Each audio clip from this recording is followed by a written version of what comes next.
পাশাপাশি আমি মানবিকতার প্রশ্নে আপনাদের মাধ্যমে মুখ্যমন্ত্রীর কাছে এটা বলতে চাই যে এই যে বেআইনি ঘুষপেটি বা বেআইনি অনুপ্রবেশকারী যারা পাসপোর্ট ছাড়া ভিসা ছাড়া বাংলাদেশ থেকে কখনো কখনো এই দেশে এসেছিল বা কারো বাড়িতে সম্পর্ক তৈরি করে কারো মেয়ের সাথে বিয়ে করে বা কোনো আত্মীয়তার মাধ্যমে এখানে কোনো টিএমসির ক্যাডারদের মাধ্যমে তাদের কোনো পেপারস করেছিল, এখানে আধার কার্ড, ভোটার কার্ড, এমনকি ভোটার লিস্টে নাম তুলেছিল, তারা এখন হয়তো ভোটার লিস্টে নাম নেই বা এখন কোনো সমস্যার মধ্যে আছে।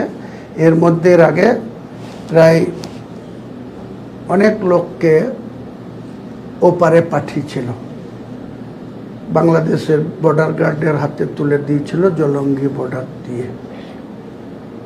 সেই রকম ইস্যু নিয়ে কালকেও মুখ্যমন্ত্রী বলেছিলেন আমাদের সামনে। এমনকি ডোমকলে ভুয়ো নাম দিয়ে অনেকেই অনেক কিছু কন্টিনিউ গভর্নমেন্টের সুবিধা নিয়েছে, তাদের অস্তিত্ব খুঁজে পাওয়া যাচ্ছে না। এরকম ৩৫০০ ডোমকলের মানুষের লিস্টও বিধানসভায় আগামী দিনে ডোমকলের বিধায়ক সহ আমাদেরকে দেবেন বলেছেন।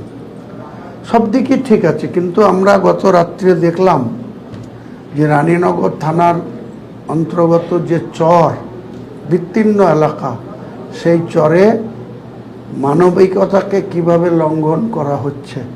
কারণ যারাদেরকে এপারের বিএসএফ ওপারের বর্ডার গার্ডদের হাতে পাঠিয়ে দিয়েছিল, বাংলাদেশের দিয়ে দিয়েছিল, তারা আবার রাতের অন্ধকারে রাত্রি 12টায় পরে প্রায় 250 লোককে চরের মধ্যে রেখে দিয়ে চলে গেছে।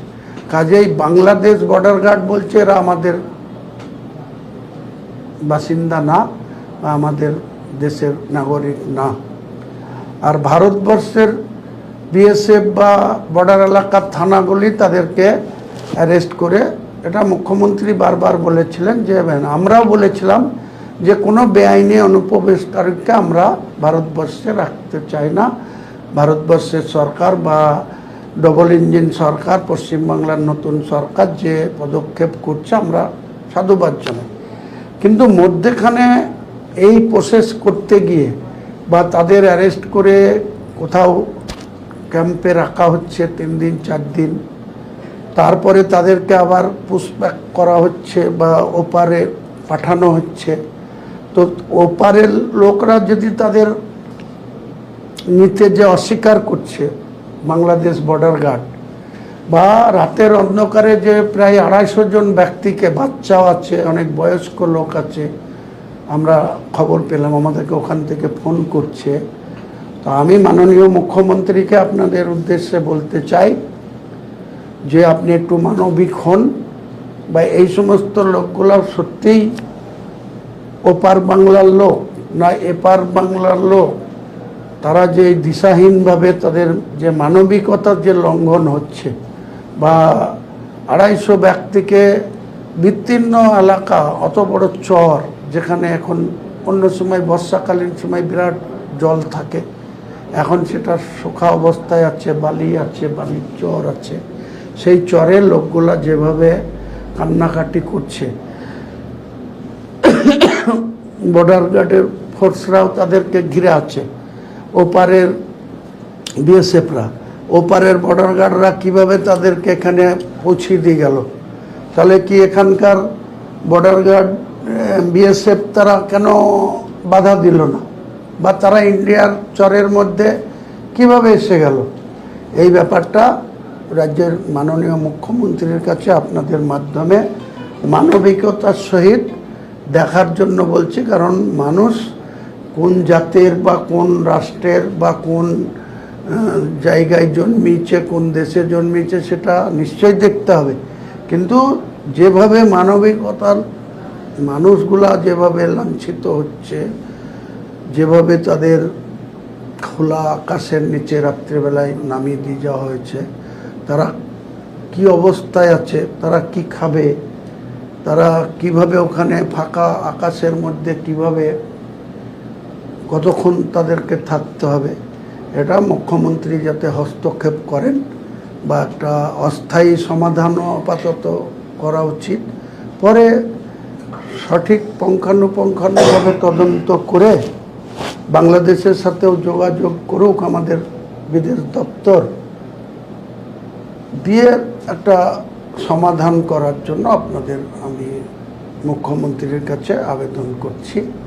যেটা দেখার দরকার, কারণ যেহেতু আমাদের জেলায় রানীনগর থানার অন্তর্গত বিস্তীর্ণ চর এলাকায় এই রাত্রিবেলায় ঘটনাটা ঘটেছে।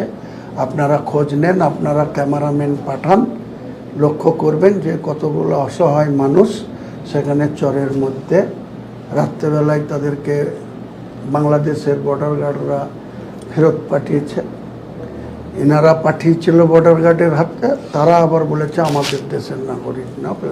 এই সমাধান মুখ্যমন্ত্রীর হস্তক্ষেপ ছাড়া কারো পক্ষে সম্ভব না। তাই আমরা একজন বড় অদ্ভুত লাগছে যে ভারতবর্ষের প্রধানমন্ত্রী নিজেকে বিশ্বগুরু বলে দাবি করে থাকে, 56 ইঞ্চি সিনেমারা, 56 ইঞ্চি বুকের ছাতি বলে দাবি করে থাকে। সেই প্রধানমন্ত্রীর যখন ক্ষমতায় 12 বছর পূর্ণ করেছেন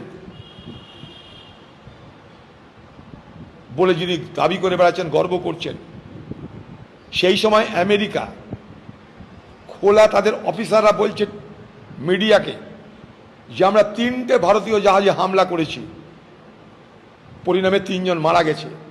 তারা কিন্তু তার জন্য দুঃখ প্রকাশ করেনি, তারা বলে যে আমরা হামলা করেছি 3টে জাহাজে। অন্যায় কি ভারতের?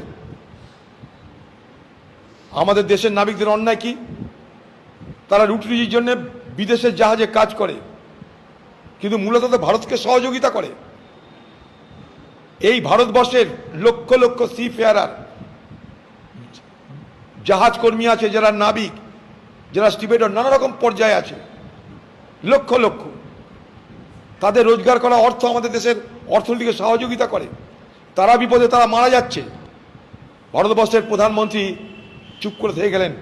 আপনি পারতেন না আমেরিকার প্রেসিডেন্ট ট্রাম্পকে ফোনে কথা বলে নিন্দা প্রকাশ করতে? বলুন, পেরেছেন না? এটা দেশ অপমানিত হচ্ছে। আপনি বিশ্বগুরু বলে দাবি করতে পারেন, কিন্তু আজ আপনাকে যারা বিশ্বের শক্তিশালী দেশ তারা কোনো গুরুত্ব দিতে চায় না।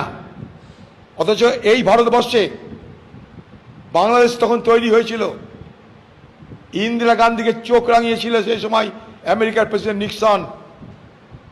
বলেছিল বাংলাদেশের পরে হাত উঠিয়ে নাও, পাকিস্তানের সঙ্গে যুদ্ধ থামিয়ে দাও। আমার 7ম নৌবর ভারত মহাসাগরে ঘুরছে। ইন্দিরা গান্ধী পাত্তা দেয়নি, পাকিস্তানকে সবক শিখিয়েছিল। 91,000 থেকে 93,000 পাকিস্তানের ফৌজকে বন্দি করে নতুন দেশ বাংলাদেশ রাষ্ট্রের জন্ম দিয়েছিল। ফারাকটা এই জায়গাটাই, হিম্মতের ফারাক এই জায়গাটাই। মোদিজির সব ক্ষমতা আছে, প্রশাসনিক ক্ষমতা, সামরিক ক্ষমতা এই ভারতবর্ষের, কিন্তু মানসিক ক্ষমতা তিনি হারিয়ে ফেলেছেন। আমেরিকার সামনে দাঁড়িয়ে সিনা টান করে দেশের নাবিকদের জন্য, দেশের মানুষের জন্য তিনি কিছু বলতে পারছেন না। এটা আমরা সবাই দেখতে পাচ্ছি।